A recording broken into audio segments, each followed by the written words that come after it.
안녕하세요. 오늘 아드인문사회 아카데미에서는 마녀사냥, 메카시즘, 테러와의 전쟁 이 세 가지의 공통점을 아랍적 시각에서 바라본 논문을 소개시키도록 하겠습니다.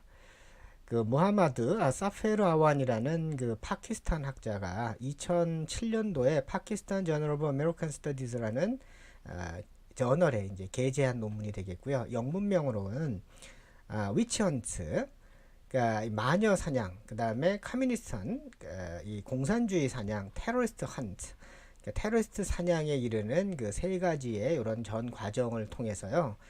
이것이 이제 어떤 식으로 관련성을 맺고 있는가를 나름대로의 어떤 이론을 가지고 이제 설득력 있게 주장을 하고 있습니다.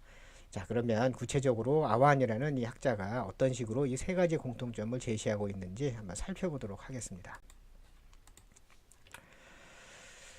그 인류의 역사라는 거는 그 포네티컬 아더링이라 그래서요. 일종의 광적인 타자화 과정으로 이제 설명될 수 있다라고 이제 아와는 설명을 하고 있는데요.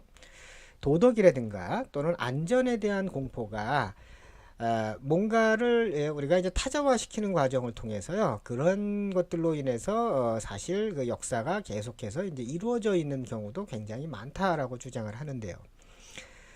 그 일종의 이제 공포심을 계속 느끼면서요, 남을 그 공포의 대상을 이제 누군가를 설정을 해서 그 사람한테 그 공포를 뒤집어 씌우고 또 그런 과정에 국민들은 이제 지속적으로 공포에 휩싸임으로써 이제 권리가 제한당하는 그러한 사건들이 이제 지속적으로 발생했다라는 거고요. 그런데 이제 이런 것은 가끔 보면은 이런 그 남을 자꾸 이제 뭔가 광적으로 타자화하는 과정을 통해서 이익이 얻는 자들이 발생하는데 이 아와는 이 9.11 이후의 미국적 상황도 이런 것과 유사하다라는 관점을 제시하고 있습니다. 이 도덕을 통제하는 현상들은요, 국가 형성과도 일종의 그 밀접한 관련성을 맺고 있는데, 왜냐하면은 그 그 국가라는 거는 그 어떤 특별한 나름대로의 어떤 도덕적인 그 기조가 있습니다. 모럴 에토스란 말로 이제 표현할 수가 있는데요. 이런 것을 통해 가지고 이제 국가라는 것이 이제 활성화되고 또 적법화되기도 하는데 그런 걸 통해서 국가의 일종의 정체성이 이제 만들어지고 또 형성되게 되는데요. 근데 이제 9.11 이후에 종교 우익들이 그러한 이제 국가 기조를 자꾸 이제 바꾸는 역할을 했다라는 거죠. 그런 의미에서 보면은 그 세일럼에서 벌어진 마녀 재판과 또 메카시즘과 또 테러와의 전쟁 이 세 가지는 어떤 그 일종의 광적인 타자화라는 관점에서 바라보면 유사점을 드러낸다라고 이 아와는 설명하고 있습니다. 자, 그러면 구체적으로 세일럼의 마녀 재판은 뭐고 메카시즘은 뭐고 테러와의 전쟁은 또 어떤 것인가를 한번 좀 살펴보도록 하겠습니다. 그 우리가 이제 세일럼이 수면 위로 올라온 거는 밀러라는 그 미국의 아서 밀러라는 뭐 여러분들이 알고 계시기에는 그 세일즈맨의 죽음이라는 작품 있죠. 그거를 이제 쓴 극작가인데 이 사람이 그 더 크루소블이라는 작품을 씁니다. 우리말로는 이제 시련이라고 번역할 수가 있는데 이 크루소블이라는 말은 시련으로 번역돼 있지만 또 다른 의미에서는 어떤 뜻이 있냐면은 도가니 같은 거 있죠. 그 용광로 같은 거. 거기다가 왜 이 불순물이 섞인 여러 가지 쇠가를 집어넣게 되면 그 불순물을 거르는 역할도 할 수가 있는데요. 그런 의미에서의 이제 그 이 크루서블이라는 것을 이제 제목으로 이 밀러가 설정을 했습니다. 이 세일럼에서 그 1692년에 벌어진 그 마녀 재판이 있었는데요. 그 상황과 1956년에 미국의 반미위원회가 이제 반미활동위원회라는 게 만들어지는데 여기서는 이제 공산주의자를 색출하는 이제 일이 벌어졌죠. 그런 것을 배경으로 해서 이제 밀러가 이 작품을 이제 쓰게 되는데요. 밀러뿐만 아니라 그 당시에 그 유명한 연극인들 또 기타 다른 예술인들이요. 이 반미활동위원회에 끌려가서 거기서 공산주의자다 아닌가 뭐 이런 것을 이제 증언하는 그 강요를 받게 됩니다. 그런 활동을 보면서 그 세일럼에서 벌어진 1692년의 미국적 상황을 이걸 배경으로 해서 이 반미활동위원회의 상황을 묘사한 작품이 이제 시련이 되겠습니다. 이 반미활동위원회를 주도한 사람은 여러분들 잘 알고 계시는 조셉 메카시라는 소위 메카시즘을 만들어낸 그런 인물에 의해서 이제 시작이 됐습니다. 이 크루소블 속에 아유 죄송합니다. 등장하는 어떤 상황이라는 거는요. 이 경제적 상황하고 종파 간의 이 종교적 상황이 두 가지가 중첩돼 나타나는데 이 경제적으로 보면은 그 이 고발 이 마녀다라고 고발하는 측 있죠. 고발하는 측들은 조금 가난한 사람들이고 반대로 고발당하는 사람들은 부유한 그래도 상대적으로 많은 토지와 재산을 형성하고 있는 사람들이었습니다. 즉 시기심에 의해서요 가난한 이 고발자들이 이제 그 좀 더 부유한 자들을 고발하는 중이고요. 또 하나는 종파 간에도 일종의 분립 현상이 있었는데 이 크루소블 속에 보면은 그 존 프록터라는 사람이 있습니다. 이 시련이란 작품 속에 존 프록터라는 인물은 청교도들이 주장하는 그 것과 종교적인 상황과는 조금 배치되는 행동을 좀 합니다. 뭐 단적인 예로는 일요일에는 그 밭에 나가서 일을 내서는 안 되거든요. 들판에 나가서 청교도 시대에는. 근데 이 존 프록터는 농작물이 폐해를 입는 상황에서요. 일요일에는 그 교회를 가지 않고 어떤 날은 교회를 안 가고 그 밭에 나가서 그 농작물을 관리하거든요. 그러니까 사람들은 그런 존 프록터에 대해서 굉장히 많은 어떤 공격과 비난을 이제 퍼붓거든요. 그런데 그때 마녀 재판이 벌어지니까 이 존 프록터를 이제 마녀로 몰고 가는 거죠. 그런 의미에서 보면은 경제적인 것과 또 종교적인 나는 믿는데 왜 너는 안 그러느냐라는 그러한 분립 현상들이 벌어지는데 이런 게 이제 배경이 돼서 마녀 재판이 이제 벌어지게 됩니다. 이런 집단 히스테리로 이제 비화해서요. 이 세일럼이란 지역들은 전부 다가 그 일종의 공포심에 휩싸입니다. 어떤 공포냐면 내가 마녀로 이 지목을 당해서 이 재판을 당하지 않을까라는 두려움들이죠. 그래서 사람들이 행동도 조심하고 말도 조심하는 상황이고 그러면서 한쪽에서는 자기가 원한이 있는 사람한테 거침없이 저 사람을 마녀다라고 고발하는 일들이 벌어지므로 이 마을 전체가요. 이 세일럼이라는 그 마사추세츠 주에 있는 이 조그마한 마을이요. 1692년에 사람들이 그 공포심에 휩싸이는 그 일이 벌어지는데 그 최초의 원인은 아주 사소한 데서 시작을 하는데 그 사소한 거는 소녀들은요. 당시에는 아주 지루한 삶을 살았어야 됩니다. 이 청교도인들은요. 어떤 기록에 의하면은 이 걸을 때는 그 이 빨리 걸어서도 안 됩니다. 죄송합니다. 너무 느리게 천천히 이렇게 걸어서도 안 되고 또 걸을 때는 남의 얼굴을 바라봐서도 안 되고 땅을 보고 걸어야 되고 옷도 검정색 계통의 계열의 옷만 입어야 되고 또 남하고 말을 할 때도 아주 작은 소리로 말을 해야 되고 또 이 웃어서도 안 되고 그렇습니다. 그런데 어린 발랄한 소녀들은 얼마나 이런 게 지겹겠습니까? 그런데 이 지루한 일상에서 오락으로 어떤 일을 벌이냐면 습속에서요. 밤에 달밤에 그 습속에 들어가서 솥단지를 하나 걸어 놓습니다. 그 걸어놓고는 그 솥단지에다가 놓고 그 옷을 일부는 벗으면서 춤도 추고 이러면서 어린 소녀들이요 어른들한테 떨어져서 이제 숲속에서 자기들만의 즐거운 시간을 보내는데요. 그런데 그 시간을 보내는 과정에 티투바라는 그 서인도 제도에 있는 바베이도스라는 그 섬 출신의 그 흑인 여자아이가 있었는데 이 여자아이가 조금 더 재미를 북돋기 위해서 이 바베이도스 언어로 즉 이제 흑인 언어로요 이제 이 사람 이 어린 다른 소녀들은 알아듣는 말로 이제 일종의 주문도 좀 외워보고 또 이 솥단지를 걸어놓고 습을 끓여 먹고 있었는데 그 습에다가 이 마치 마녀들이 하는 것과 똑같은 식으로 뭔가 여러 가지 물건도 집어넣고요. 또 한편으로는 닭피도 집어넣고 그렇습니다. 그러면서 이렇게 재밌게 사실은 놓은 거였거든요. 그런데 어떤 여자아이가 야단을 맞죠, 부모한테. 그 목사의 딸인데요. 이게 들통날까봐 얘가 마녀인 척 하는 거거든요. 그러면서 이제 이 아버지가 혹시 얘가 마녀에 씌운 게 아닐까 이런 공포심을 가지면서 그게 확산이 돼가면서 이 마사추세츠 주의 그 주를 관장하는 목사들이 이제 와서 이 마녀 색출 작업을 벌이게 되는 일이죠. 이제 아주 사소한 일을 시작을 했고 그 와중에 아까 얘기한 티투바라는 여자아이는 일종의 공포와 비난을 전가하기 아주 쉬운 상대입니다. 인종적으로 다르고 언어도 다른 언어를 쓰고요. 행동도 다르기 때문에요.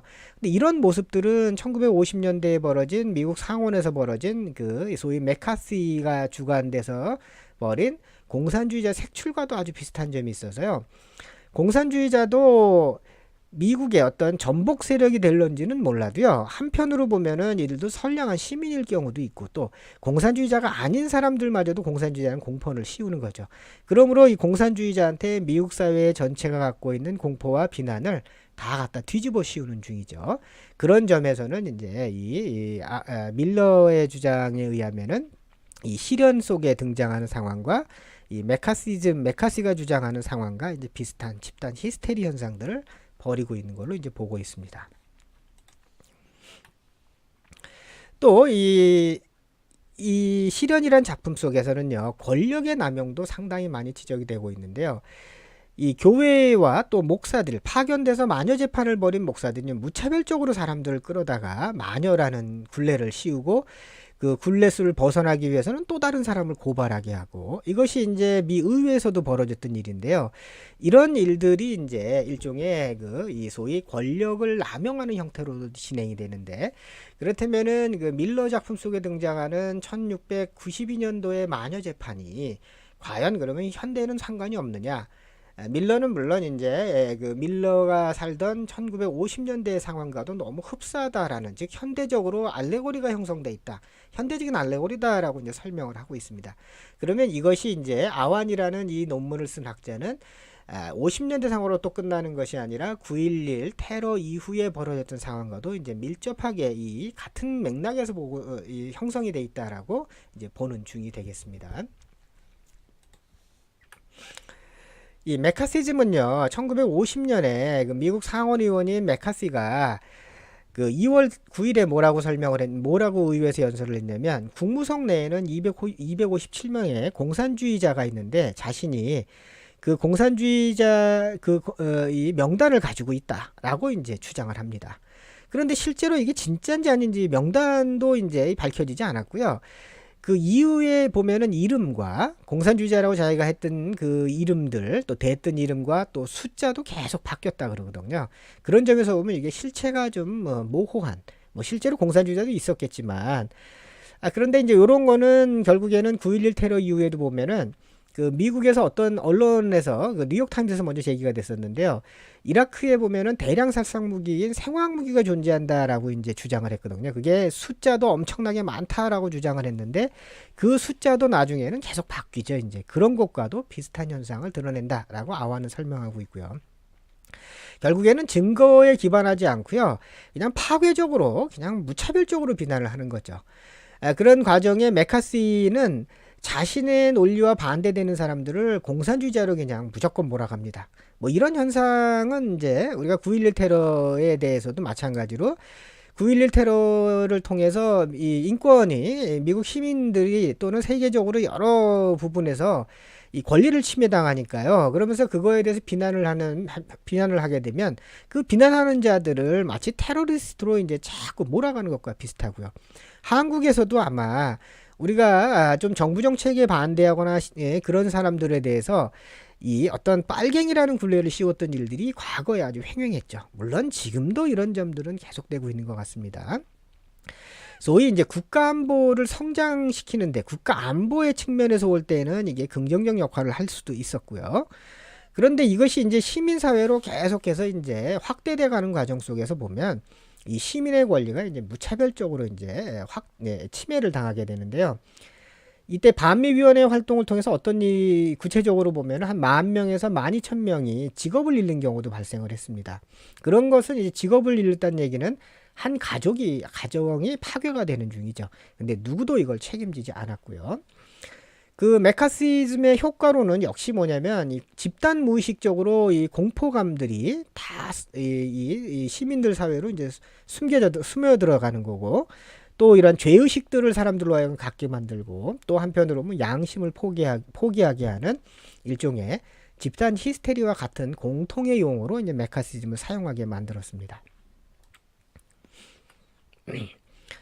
이 9.11 테러의 전쟁에서 이제 어떤 유사성들이 드러나냐면 세일러맨 목사들하고 또 신보수주의자들의 목소리하고 이제 이게 비슷한 현상들을 드러내고 있다고 이제 아와는 설명합니다. 다만 좀 차이점이 있다면 세일럼에서 벌어진 이 경우는 국지적이면서 아주 제한적이죠. 왜냐하면 마사추세츠주에 있는 세일럼이라는 또 세일럼 좀 벗어난 그 외곽 지역들 있죠. 다른 지역들의 그 정도 선에서만 영향이 있었는데 테러와의 전쟁은 이것이 전 지구적 현상으로 나타나고 그 영향력도 아주 파괴적이죠. 이제 그런 것을 제외하고는 그 세일럼과 1950년대 상황과 이게 이제 상당히 비슷한데요. 그 비슷한 점에는 역시 시민의 자유와 시민의 권리가 포기가 되고 또 시민들은 쉽게 패닉 상황에 처하게 되고요. 또 희생자를 만드는 과정 또한 비슷했다라는 거죠. 이제 9.11 상황에서 보면은 이민자들이라든가 또는 이런 상황에 대해 비판하는 다른 세력들에 대해서는 일종의 그 소위 테러리스트 뭐 이런 것과 관련된 용어로 이들의 굴레를 씌워가는 과정도 이제 비슷하다는 점이 이제 있을 것 같습니다. 구체적으로는 그 죄 없는 사람들이 아까 이 미 의회에서 사건 50년대 메카시 사건을 통해서는 10,000명에서 12,000명이 구체적으로 이렇게 직업을 잃고 또 이 상당수 사람들이 또 재판을 받고 이랬었는데요. 마찬가지로 그냥 구체적 사례로 아와는 죄 없는 사람들의 구금하는 것이 지금 현 상황에서 벌어지고 있는데 쿠바의 그 미 해병대가 주둔하고 있는 관타나모가 있죠. 거기에 보면은 이 교도소에 600명 정도의 죄 없는 사람이 구금돼 있다라고 아와는 설명하는데요. 뭐 이 부분은 뭐 사실 저거는 뭐 실제로 죄가 있는지 없는지는 제가 알 수는 없지만은 이 아완처럼 죄 없는 이너센트한 사람들이라고는 꼭 보지는 않는 부분도 있습니다. 근데 아완은 이제 이렇게 보고 있는데 그 근거로는 정말 죄가 있다면 또 전쟁을 벌였다면은 그 테러 전쟁을 벌였다면 그 전범의 지위가 보장이 되는 그렇지도 않고 있고 또 재판도 안 받고 있고 또 이게 고문을 많이 가하고 있는데 고문의 목적도 이 어떤 네가 왜 그런 죄를 저질렀느냐가 아니라 일종의 정보를 수집할 목적으로만 벌어졌고 이런 과정 통해서 이 2011년도에는 그 USA Patriot Act라는 소위 그 법이 만들어짐으로써 무차별적으로 시민들을 억압하고 통제할 수 있는 법이 제정이 됐는데요. 이 법은 Uniting and Strengthening America라 그래서요. USA는 이제 미국을 통합하고 또 강화하는 법, 뭐 이런 의미가 되겠고, Patriot은 애국자인데요. 이거는 이제 구체적으로는 providing 제공하는 거, appropriate to 적절한 도구를 제공하는 것, require to intercept은 이제 간섭하다, obstruct은 이제 방해하다, 막다, 뭐 테러리즘을 그 속에 이제 테러리즘을 뭐 못하게 하는 것으로 요구되는 적절한 도구를 이제 제공함으로써 미국을 통합하는 법이라는 이러한 이제 법률을 통해서 죄 없는 사람들이 무차별적으로 구금되고 있다라고 이제 아와는 설명합니다. 결국에는 이러한 것들은요, 궁극적으로 즉 악마의 타자화 현상을 벌이는 건데 적은 악마라는 걸로 이제 굴레를 씌워버리는 겁니다. 뭐 그런 과정이 이게 이 올바른 것이 아닌 거는 거울 효과, 즉 반사돼 나오게 되는데요. 그러면 적으로 지칭된 사람들도 마찬가지로 자기를 적으로 지칭한 자들에 대해서 똑같은 식으로 악마라고 이제 똑같은 식으로 이제 대응을 하겠죠. 그렇다면은 이런 식의 악마의 타자 방식들은 악의 악이 계속 반복될 뿐이지 해결책은 없는 것이다라고 이제 아와는 설명을 합니다. 이 9.11 상황에서 벌어진 이 테러와의 전쟁은 마찬가지로 공포를 조작하는 것이 너무 심각하다라고 보고 있습니다. 그래서 시민사회 속으로 깊숙이 무의식 속으로 깊이 파고 들어가는데요. 궁극적으로 이 조작의 실체는 역시 수혜를 입는 측, 즉 이제 이익을 얻는 측이 될 텐데요. 이들은 과연 누구냐? 뭐 이 아완 이 학자는 설명하지는 않는데요. 근데 이제 문구 속에 보면 정당이 조금 언급이 돼 있고 로비스트가 언급이 돼 있고 또 종교단체가 언급이 돼 있는데 아마도 정치와 관련돼 있는 사람들이 큰 이익을 얻을 것이고 또 이 전쟁과 이 테러와의 전쟁을 통해서 어떤 이 기업들이나 기타 여러 가지 단체가 있겠죠. 그걸 로비를 대행해주는 로비스트들이 아마도 이익을 얻을 것이며 또 이 종교단체들은 이 극우 성향, 즉 그 아주 보수화되는 과정을 통해서 자신들의 영향력을 확대할 수 있으니까 이익을 얻지 않느냐. 이들이 아마도 공포를 지나치게 조작하는 게 아닌가라고 아와는 이제 설명을 합니다. 그런데 그렇다고 해서 이게 꼭 반드시 이게 이 아까 얘기하는 세일럼과 또 그다음에 그 메카시와 또 그다음에 이 테러와의 관계가 공통적이다라고 보지 못하는 점도 일부는 있다고 합니다. 뭐 예를 들면 마녀는 실제로 존재하지는 않죠. 그러나 공산주의자나 테러리스트는 실제하고 있습니다. 그래서 이렇게 이 세 가지를 같은 선상에서 비교하는 것은 잘못됐다라고 주장한 학자들도 있다고 합니다. 하지만 이게 가상의 유령 세력에 대한 것이든 아니면 테러리즘에 대한 것으로 서로 이렇게 뭐가 됐든지 간에요. 궁극적으로는 이게 대중적인 공포를 만들므로써 시민의 자유와 권리를 침해하는 것은 맞다라는 거고요. 이게 이 공포심이 어떤 하나의 실체화된 것이라기보다는 가상적으로 조작될 가능성이 높다. 그래서 이런 점들에 대한 것들을 조금 더 우리가 면밀하게 한 번쯤은 살펴볼 필요가 있지 않느냐라는 게 아왈의 이제 주장이 됩니다. 뭐 여러분들이 한국 사회가 과연 이런 것과 무관하다고 우리가 주장할 수는 없다고 저는 이제 생각을 합니다. 왜냐하면 우리나라 사회에도 보면 여전히 지역 감정이라는 것이 일종의 그러한 이제 악마의 타자와 같은 관계 속에 여전히 놓여 있는 것 같습니다. 즉 한쪽에서는 저쪽 사람들이 문제다. 또 한쪽은 저쪽 사람이 문제다 하면서 무차별적으로 서로에 대한 적대감들을 키워가고 있고요. 또 지금은 보면은 그 소위 적폐를 청산하고 있는 그런 과정들이 벌어지는데 적폐를 청산하는 측에서는 그 청산 당해하는 측을 일종의 악마로 이제 만들어가고 있고 또 반대로 대상자로 지정된 자들은 자기들을 그렇게 지정하는 자들이 악마다라는 식으로 공격해감으로써 지금 뭐 사회 곳곳에는 가짜 뉴스가 횡행한다거나 이런 일들이 아주 많이 벌어지죠. 이런 것은 국민들 속에 존재하고 있는 일종의 불안감들을 계속해서 증폭시키는 중이죠. 그런 과정을 통해서 과연 이익을 얻는 자는 또 누구겠습니까? 지금 젊은 세대와 또 노인 세대 간의 갈등도 또 다른 형태의 일종의 악마의 타자화 현상들이 벌어지는 중이죠. 여러분들이 아마도 우리가 이런 논문을 단순히 미국의 상황으로 우리가 넘길 것이 아니라 한국에도 끊임없이 반복되고 있다는 점들을 유념해 둘 필요는 있는 것 같습니다. 자, 오늘 여기까지 이 설명을 좀 드리도록 하고요. 다음 시간엔 다른 참신한 또 소재를 가지고 그런 논문을 여러분들한테 소개시켜 드릴 수 있도록 하겠습니다. 자, 오늘도 좋은 하루 되시기 바랍니다. 감사합니다.